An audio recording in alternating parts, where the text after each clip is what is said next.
The morning that everything changed, the sun rose lazily over South Haven, its golden fingers brushing against rooftops that had seen both glory and disgrace. In a small, polished corner of the upscale bistro, La Vignette, where the elite came, to forget their sins over Chardonnay and smoked sea bass, 29-year-old Elijah Cross adjusted his bow tie for what he believed would be another ordinary shift. He was sharp, charming, and effortlessly magnetic, every customer's favorite waiter.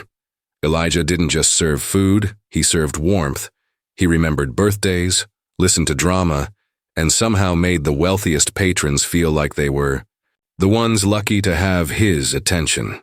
But all that charm couldn't save him from what came next. Across the city, Julia Whitmore sipped her almond milk latte in her corner office, nestled atop Whitmore & Klein PR, the firm responsible for cleaning up the reputations of South Haven's dirtiest secrets. Elegant, calculating, and always 2 steps ahead, Julia built her empire on whispers. She believed perception was everything, and her newest client, Raymond Wexler, CEO of Wexler Tech and a regular at La Vignette, had just handed her a PR nightmare disguised as a favor. "There's been an incident at the bistro," he had said, voice icy. "A waiter crossed the line. Fix it. Quietly." The incident was never made public. One moment Elijah was polishing glasses. The next he was being dragged into the manager's office, accused of theft. High-end earrings mysteriously gone from the purse of a judge's wife. No proof, no footage. Just a whisper and a verdict. Elijah's reputation shattered in seconds. Fired on the spot. No investigation, no chance to explain. And when he walked out into the blinding afternoon light, jobless and humiliated, even, the breeze seemed to recoil from him. His closest friend, Max Carter, a bartender with a mouth full of sarcasm and a heart of gold, was the only one who believed in his innocence. "Something's not right," Max muttered that night, slamming down a tray of whiskey shots in the back alley. "They're hiding something, and they picked you because they thought you'd disappear quietly." Elijah didn't answer. His silence wasn't weakness, it was the sound of a storm gathering strength. Meanwhile, 22 miles away in a sun-drenched loft with cracked windows and overgrown plants, lived Naomi Cross, Elijah's estranged younger sister. Spirited, brilliant, and estranged from him since their parents' death, Naomi had buried herself in research in ancient records, trying to piece together the family mystery their parents left behind. She hadn't spoken to Elijah in over 2 years, but something about the way his name surfaced in the news triggered something she couldn't explain. A photo of him looking stunned outside the bistro's back entrance stirred a memory. A scrap of their father's journal. A passage about unexplained events tied to the Cross family legacy. And Naomi had learned long ago. There were dark secrets buried beneath their family name, ones that didn't like being uncovered. 1 week passed. And then, just as the city was forgetting his name, Elijah Cross returned. Not to La Vignette, but to the world's attention. He showed up at a press conference held by Wexler Tech itself, dressed not in a server's uniform, but in a tailored black suit, eyes gleaming with quiet fury. He walked past Raymond Wexler like he didn't exist, and then, without warning, he pulled something from his coat pocket, something that made every journalist in the room gasp. The broadcast was cut seconds later. No explanation, no statement. Just a sudden blackout that sent social media spiraling into conspiracy theories and frantic speculation. Max vanished 2 days later. Julia Whitmore's office was found ransacked the next morning. Naomi received a voicemail from a blocked number, just static, and a whisper she couldn't make out. And all across South Haven, people began asking the same question. What did Elijah Cross uncover during the week he disappeared? And more terrifying still, why is he only just beginning? The silence in Naomi's loft was different now. It wasn't just quiet, it was watchful. As she sat cross-legged on the floor, surrounded by stacks of brittle family records and cryptic journals, Her fingers trembled over a torn, yellowed page that seemed to pulse with the weight of unfinished truth. Her ears still rang from the voicemail, the barely audible whisper that had sent chills racing down her spine. She replayed it again, this time through noise-canceling headphones, amplifying every grain of sound. And there it was, right before the static swallowed everything. Elijah, they know. Naomi's heart pounded. She hadn't spoken to her brother in years, hadn't dared reach out after their fallout, hadn't forgiven him for walking away after their parents' car crash. But now, everything pointed back to him. And she could feel it. This wasn't just about a wrongful firing anymore. This was something older, darker, something their parents had tried to bury before it consumed them. Dark past, that was. Clawing its way back into the light, she grabbed her phone and tapped in a number she hadn't used since their last fight. It rang. Once. Twice. Then voicemail. Elijah. Call me. Please. I think I know what's going on. But miles across South Haven, Elijah wasn't in a place where phone calls could reach. He was in a locked room under a house no one knew he owned. A house in Haven Bluff, an abandoned estate once owned by Judge Bernice Halston, the same judge whose wife had lost the earrings at La Vignette. Only the house hadn't been empty for years like the public records claimed. It had been purchased quietly, in cash, by a shell company linked to Wexler Tech. And now, Elijah stood under its crumbling beams, staring at a wall covered in documents, photographs, timelines, and a map of South Haven with red lines connecting seemingly unrelated places: the restaurant, the courthouse, a children's hospital, and the Cross family home. Elijah, you better see this, said a low voice behind him. It was Avery Daniels, a former private investigator turned whistleblower, whose reputation had been destroyed after she'd tried to expose corruption inside Wexler Tech 3 years ago. Short, sharp, and never seen without a silver flask and a black denim jacket, Avery had been helping Elijah piece together the truth since the day he got fired. I found something in the Halston basement. Looks like, I don't know, old experiment files? Elijah stepped toward the thick manila folder she handed him. Inside were photos, heavily redacted reports, and lab notes scrawled in frantic handwriting. All of them dated back to 1998, the year Elijah and Naomi's parents died. One note stood out. Subject 4B shows advanced memory recall and unprovoked audio hallucinations. Side effects worsening. Monitor family closely. Subject 4B.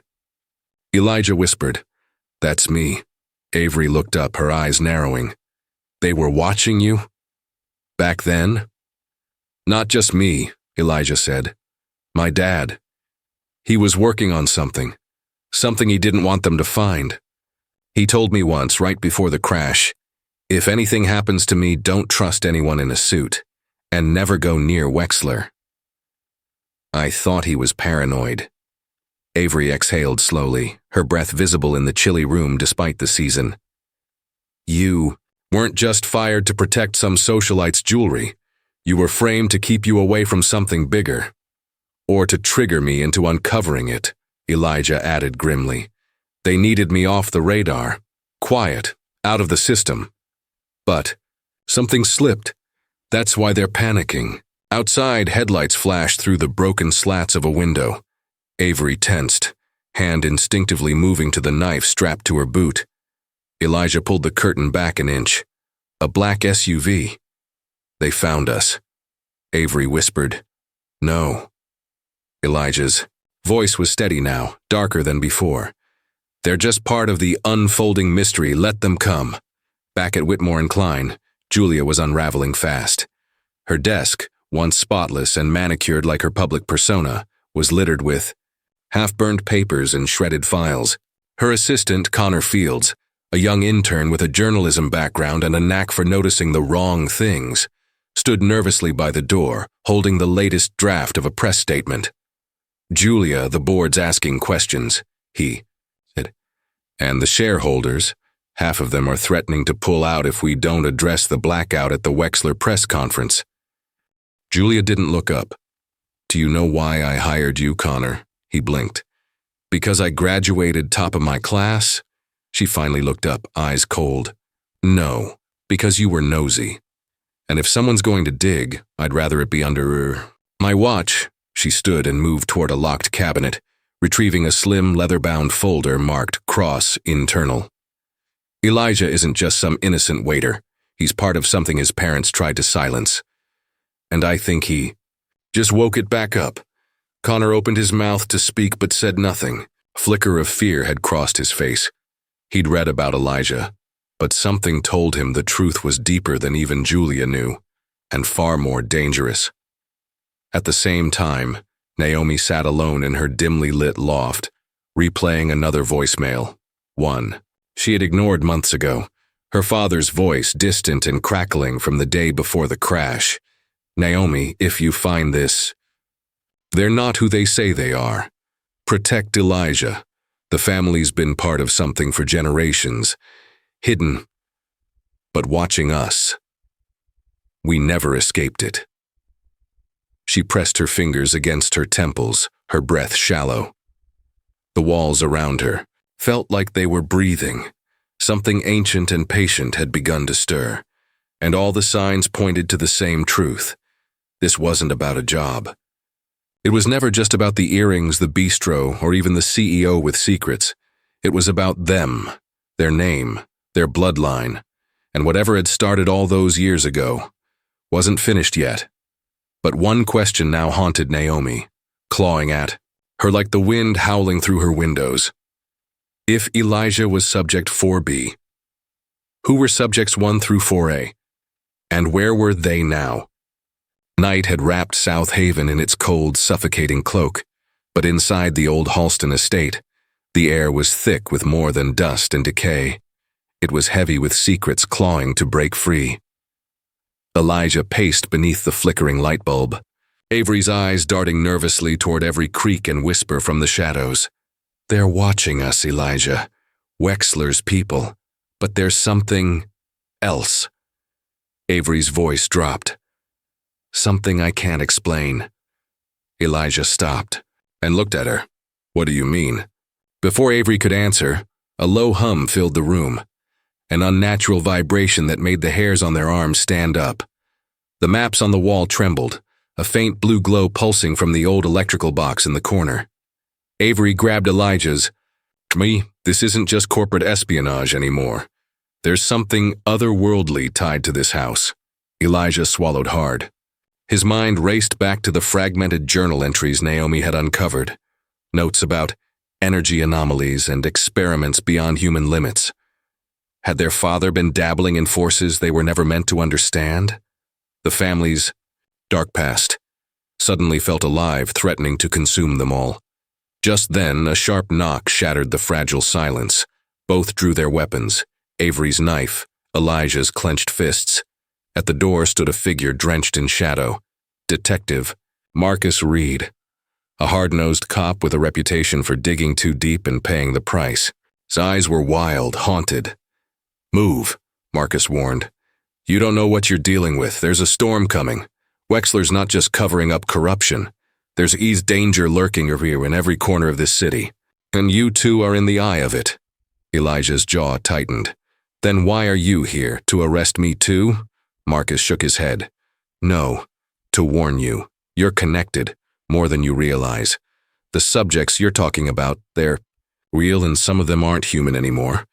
Avery's breath caught. What do you mean, not human? Shocking revelations, I know, Marcus said grimly. But Wexler's been experimenting with something beyond science.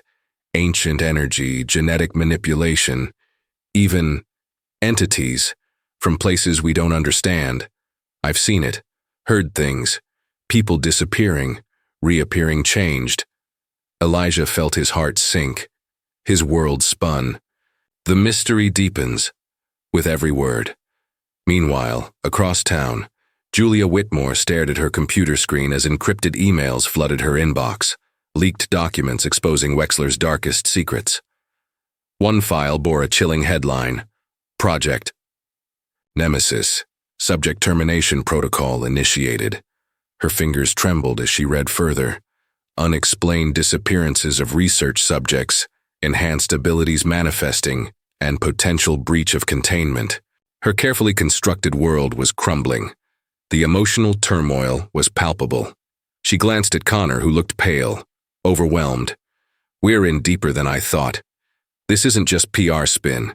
It's a war over forces we can't control." Connor's phone buzzed, a text from an unknown number. "They're watching you too, trust no one." Back at Naomi's loft, the storm outside battered windows as she pored over new documents Elijah had sent her, including a faded photograph of a man, Subject 1, who bore an uncanny resemblance to her. The caption read, "Dr. Victor Cross, lead scientist and father." Her hand shook. "So much family drama, so many secrets buried beneath the surface," she whispered to herself. "And the truth, it's closer than I thought." Suddenly, the lights flickered. A cold wind swept through the room. Naomi's laptop screen glitched, then displayed a chilling message. "They're coming for you." Her phone buzzed violently. Caller ID blocked. With trembling fingers, she answered. A distorted voice whispered, "You can't hide the truth forever, Naomi. The family legacy demands sacrifice." The line went dead. Across the city, Elijah, Avery, and Marcus prepared for the inevitable confrontation. Each step forward uncovered hidden secrets. Darker than the last, each ally a fragile lifeline in a sea of betrayal. The line between human and something else blurred, the stakes rising with every heartbeat. And as the storm raged, one question echoed louder than thunder. Who and what was really pulling the strings? Because in South Haven, the past never stays buried, and sometimes the greatest horrors are the ones written in your own bloodline. The rain hammered relentlessly against the broken windows of the Halston estate, each drop echoing like a heartbeat in the cold, cavernous room. Shadows stretched long and sinister across peeling wallpaper and splintered wood, wrapping Elijah, Avery, and Marcus in a chilling embrace. It was as if the house itself was breathing, watching, waiting, its very walls alive with the core, dark. Secrets uncovered must-die stairs in the past weeks. Yet none of them were prepared for what was about to unravel. Elijah's hands trembled as he stared at a weathered photograph pinned to the wall. The man in the picture wasn't just any subject, it was his father, Dr. Victor Cross, but with a grim twist no one had anticipated. Written in faded ink at the bottom was a name he'd never heard spoken aloud. Subject 0. Avery's voice broke the heavy silence. Subject 0. That's not just a code name. It means he was the original test subject, the one who started. Doll. Marcus shifted uneasily. If your father was Subject 0, that means this whole nightmare. It's in your blood. And not just you. Elijah's breath caught. What do you mean? Before Marcus could answer, Avery pulled out a tablet, revealing encrypted files they'd managed to hack from Wexler Tech's darkest vaults. The screen flickered to life, showing security footage from decades ago. Blurred but unmistakably Victor Cross performing experiments on himself, injecting serum after serum, his eyes wild with desperation. And then, the footage took an impossible turn. The man's body convulsed violently. The camera's night vision picked up a shadow detaching from him, a flicker of a dark, ethereal form, almost like a wraith. It hovered, then vanished into the shadows. Elijah's voice was barely a whisper. He didn't just experiment on himself, he became something else. Suddenly a loud crash echoed through the house. The trio spun around just in time to see the heavy front door slam shut, locked from the outside. Marcus cursed. We've been trapped. A piercing howl ripped through the night, echoing from the woods surrounding the estate. It wasn't animal. It was something unearthly, something born from the unexpected betrayal of science and humanity. Elijah's mind raced. The stories he'd heard as a child, whispers of a family curse, were no longer just superstition. They were terrifying reality. Naomi, miles away, was feeling the tremors of the unfolding chaos. Alone in her loft, she was piecing together documents when her phone buzzed again. A message appeared on the screen. Trust no one. The bloodline. Hides the greatest danger. Her fingers froze. She realized the family drama was far more complex than she imagined. The people she thought she could rely on, Elijah, Marcus, even Avery, might hold hidden secrets that would shatter everything. Back inside the estate, tension hit a crescendo. Avery moved toward a hidden panel revealed by the recent storm's power surge. Inside was a dusty journal, her grandmother's handwriting scrawled across the pages in elegant but frantic strokes. As she read aloud, the room seemed to grow colder. Victor was never the hero we believed him to be. His quest for power awoke something ancient, something evil. We tried to stop him, but the blood bond is unbreakable. Beware those who carry his name. They walk a knife's edge between salvation and damnation. Elijah's head snapped up. So the curse isn't just on me, it's on our whole family. At that moment, the lights flickered violently, plunging them into darkness. The only sound was a whisper, a voice from the shadows. Elijah, come home.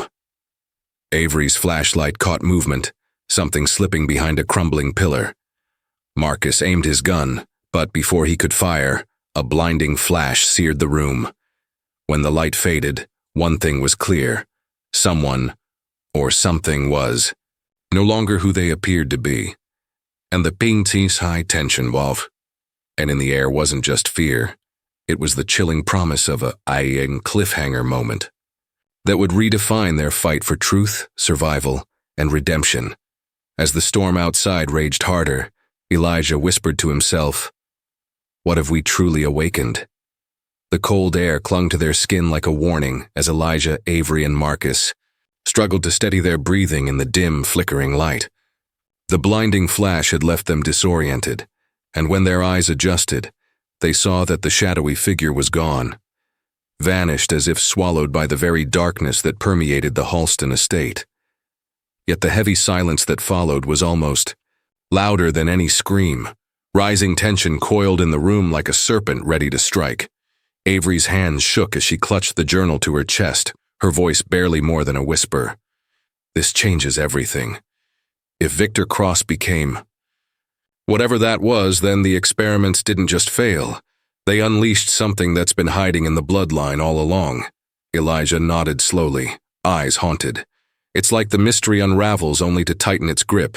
We thought we understood the danger, but now, his voice faltered.